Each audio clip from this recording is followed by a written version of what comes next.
La prochaine guerre ne détruira pas les corps, elle mutilera les esprits. Elle injectera des récits, distillera des peurs, façonnera des désirs, jusqu'à ce que des millions de personnes acceptent comme normal ce qu'ils auraient jadis combattu.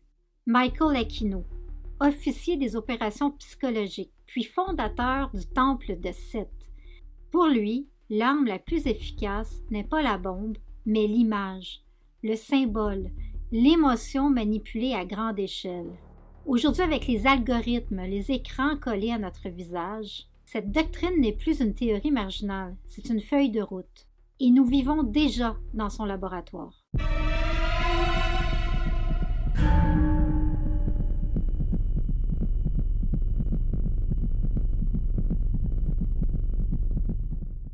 Comment un homme de l'armée américaine en arrive à fonder une église dédiée à Satan?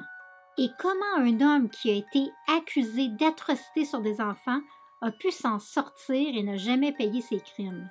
Pour comprendre ce qui se passe au sein d'une nation, surtout la plus puissante du monde, il faut regarder qui tire les leviers invisibles. Il ne faut pas regarder les présidents, les ministres, ceux qui façonnent les perceptions, ceux qui écrivent la réalité dans l'esprit des masses.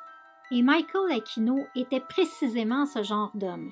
Un personnage central dans une guerre que nous n'avons pas vu venir. Une guerre psychologique, une guerre sur les croyances, les récits et les symboles. Une guerre visant non pas à conquérir des territoires, mais à reprogrammer l'humanité de l'intérieur. Pour certains, c'est de la stratégie, de l'ingénierie sociale, mais pour moi, c'est la première brique du nouvel ordre mondial. Mais avant de comprendre la portée de ce qu'il a mis en place, il faut d'abord comprendre qui était Aquino.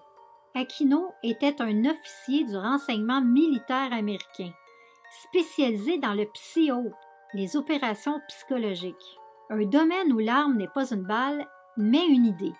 Et c'est le même homme qui, en parallèle, a fondé le Temple de Seth, une organisation ésotérique considérée comme l'héritière directe de l'Église de Satan, mais plus radicale, plus structurée et surtout plus idéologique. Il ne jouait pas avec les symboles du mal, il les étudiait, il les organisait, il les activait dans le monde réel. On parle d'un haut gradé de l'armée américaine qui utilisait l'occultisme comme doctrine de domination et surtout de domination de l'esprit. And how does the Army feel about you being head of the Temple of Set? The Army has known about my religion for the entire span of my Army career, which began in 1968. Mm-hmm. And there was a reasonable amount of curiosity, as there has been all the way along, with what exactly is this strange and unusual thing. And I've talked about it in much the same way that I've talked here today on your show about it. Mm-hmm. And other than that, the Army has paid very little attention to it, the same as it would to anybody who was, say, a follower of Hinduism or of Buddhism or any other slightly unusual religion today. So you just go about your Army duties and it's fine and okay? Yeah. The ritual was a witch's Sabbath, and it got out of hand, and the high priest brought out these 7 daggers, and they impaled him in the form of a cross with 7 daggers. Was this person impaled against his or her will? Yes. Did they wish to be sacrificed? No, this was against his will. Mm-hmm. But so how did you know you weren't going to be pulled in and impaled? That's why that's one of the reasons why I got out of the church. And the other reason why I got out of the church was mentally I had a nervous breakdown after that, and I just mentally could not handle it. How do you explain that? My first question would be, were you a member of the Church of Satan, a card-carrying member of the Church of Satan? Yes. And who was the grotto leader? I don't remember his name. You don't remember the name of a person who involved you in murder? Not anymore, no. Were you prosecuted? Like I said, I had a nervous breakdown, and I have partial amnesia, specifically about that night. You remember the event I really itself. Remember about that night itself is that I walked in, I got my acolyte robes on, and next thing I remember seeing was this guy laying on the table with 7 daggers sticking out his chest. Did you participate in the stabbing of the guy? I don't remember. You have made several statements that don't fit with the Church of Satan.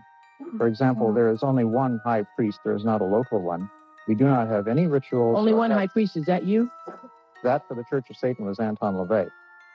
Now, it has no rituals called a witch's Sabbath, per se. It certainly does not have any ritual murder activities. And it has no title called acolyte at all. A person who is a first-degree member in the Church of Satan is referred to as a Satanist. And there are no titles such as that at all. Furthermore, I So found you're telling him he's lying? I'm telling him he's lying. I'm saying that he has given us statements in great detail concerning events that took place, but he has not named a single name, nor is there any record, as far as I'm aware from what he said, that the police investigated. I do remember several of the names of the people there. Did you tell them to the police? Yes, I gave those names to the police, but I refused to name them on national television for 2 reasons. One, they might not like it and come after me, and that scares the hell out of me. Don't you think that they already know that you are talking about them here right now? They may know that they may know that. Wait a minute. How could they know that? How do they know that? Because they're watching or because they just sort of feel it? The same reason that he would... That's a legitimate question. That's a legitimate question, yeah. If he is talking about events right now on your show and he's afraid that those people may be watching it, he would in fact place himself in greater danger by not identifying them right now than he would by allowing them to retain their anonymity and then perhaps to continue persecuting or threatening.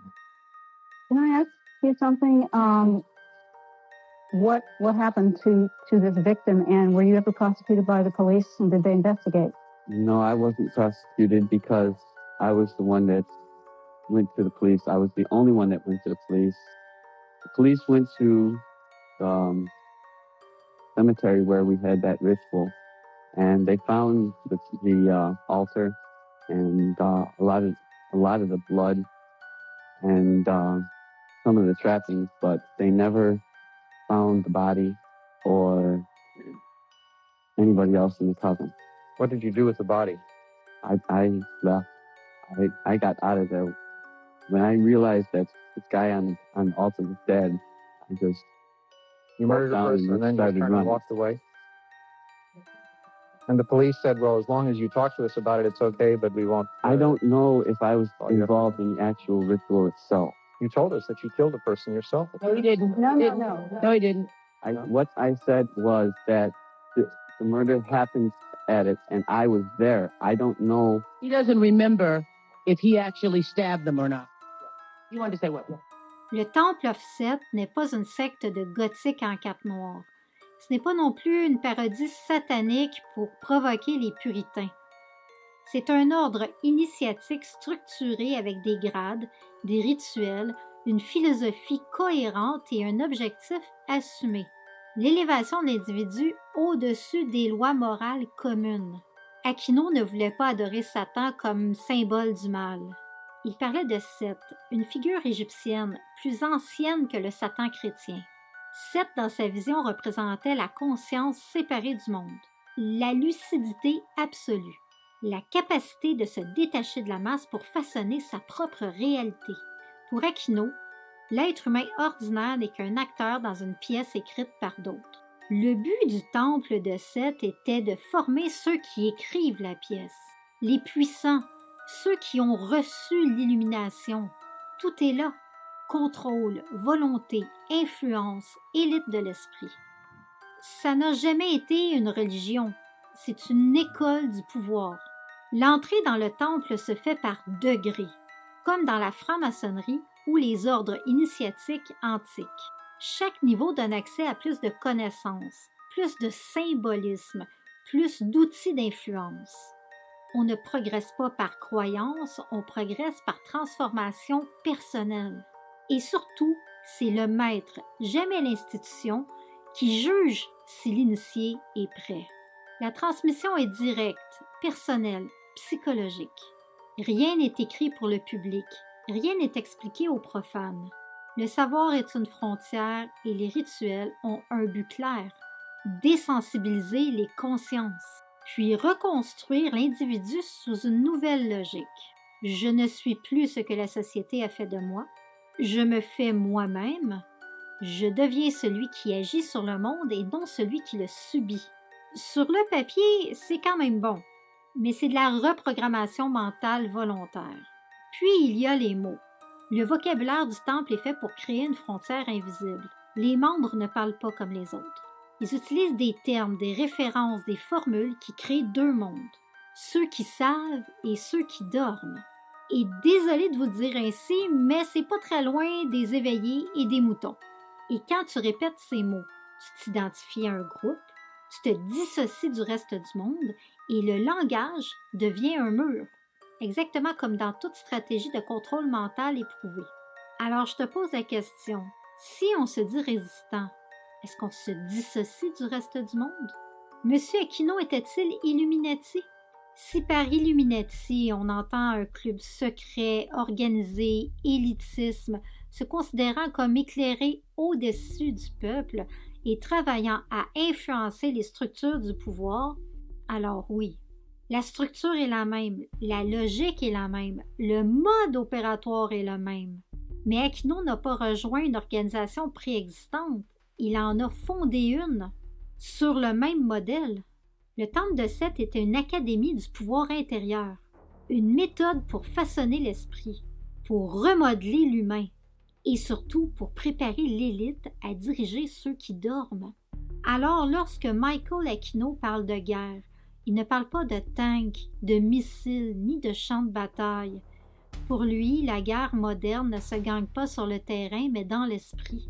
C'est ce qu'il expose dans un document rédigé en 1980 en collaboration avec le colonel Paul Vallely. From Psycho to Mind War, de la guerre psychologique à la guerre de l'esprit. Ce texte n'était pas une théorie philosophique, c'était un plan. Et c'est là que tout devient clair. Parce qu'aujourd'hui, je ne peux pas m'empêcher d'y repenser quand j'entends cette phrase. Trosse de plan, faites confiance au plan. Quel plan? Mes oreilles se crispent, pas parce que l'idée de résister est mauvaise, mais parce que personne ne sait quel est le plan. Alors je te pose la question, faire confiance à quoi? À qui? Quand une masse répète des mots dont personne ne connaît l'origine, ne comprend le but ni l'architecte, est-ce qu'on peut encore appeler ça de la résistance ou c'est de la suggestion? Et c'est exactement la mécanique décrite par Aquino. D'abord, créer l'impression qu'un plan existe. Ensuite, donner à la population le rôle héroïque d'attendre, d'espérer, de croire. Puis, faire de la confiance aveugle une vertu. Et transformer le doute en trahison. J'en sais quelque chose. À ce moment-là, on n'a même plus besoin de provoquer quoi que ce soit. La foi fait le travail. Et la foi peut être l'arme la plus puissante dirigée contre ceux qui la portent. Quand un peuple répète des mots qu'il n'a pas écrits, c'est que quelqu'un, quelque part, écrit son histoire à sa place. Aujourd'hui, la bataille se déroule sur vos écrans. Les réseaux sociaux ne sont pas seulement des plateformes d'expression.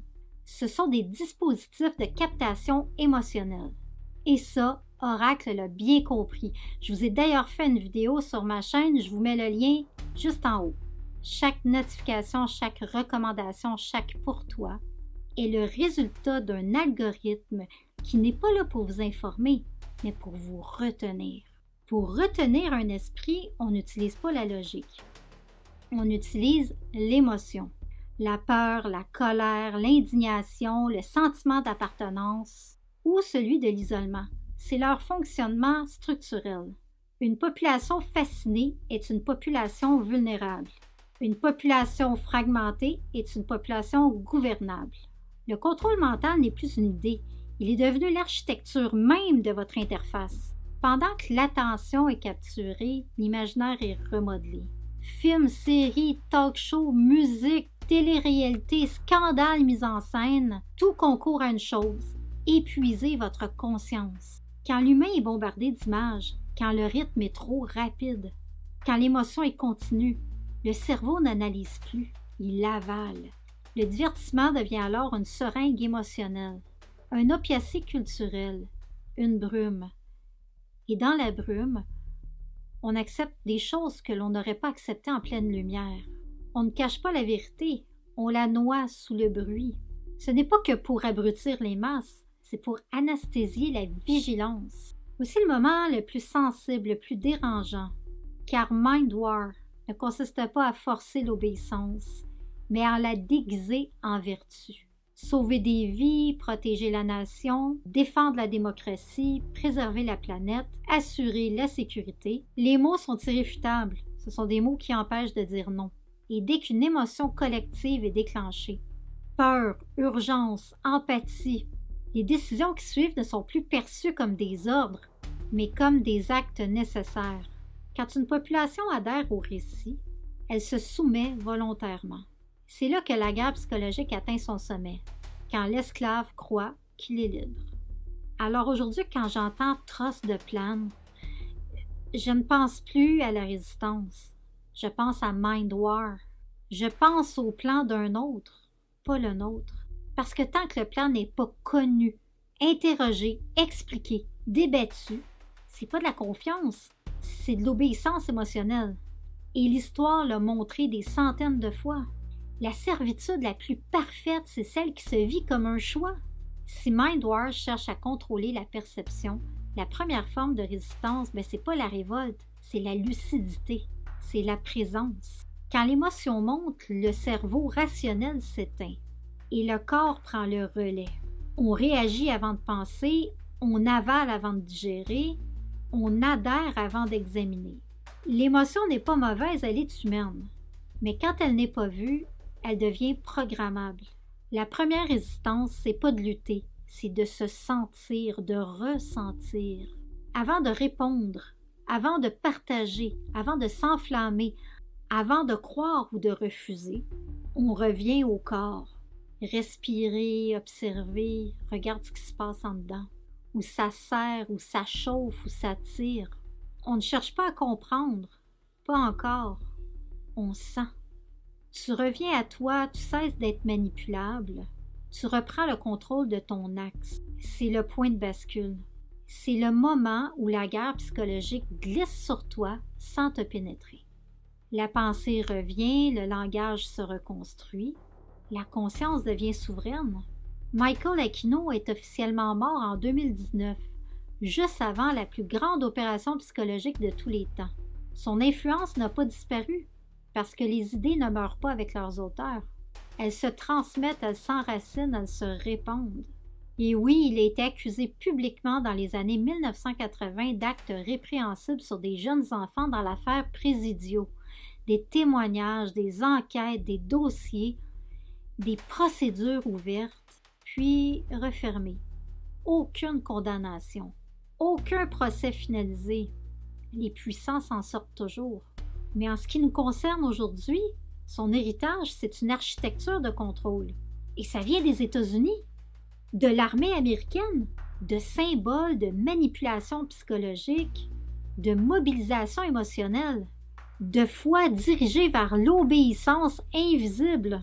Aquino n'a pas simplement étudié les esprits, il a cherché à les remodeler. Et lorsque je regarde la résistance, je crois que malheureusement son plan a fonctionné pour une grande majorité. C'est parce que nous pensons comme il l'a prévu. Désorientation morale, immobilisation, narratifs opposés qui divisent les familles, les couples, les peuples. Tout cela, il l'avait théorisé. Et si ces idées continuent de structurer la manière dont les crises sont construites et vécues, alors son plan fonctionne. Il fonctionne à plein régime. Heureusement, nous pouvons changer le cours de l'histoire.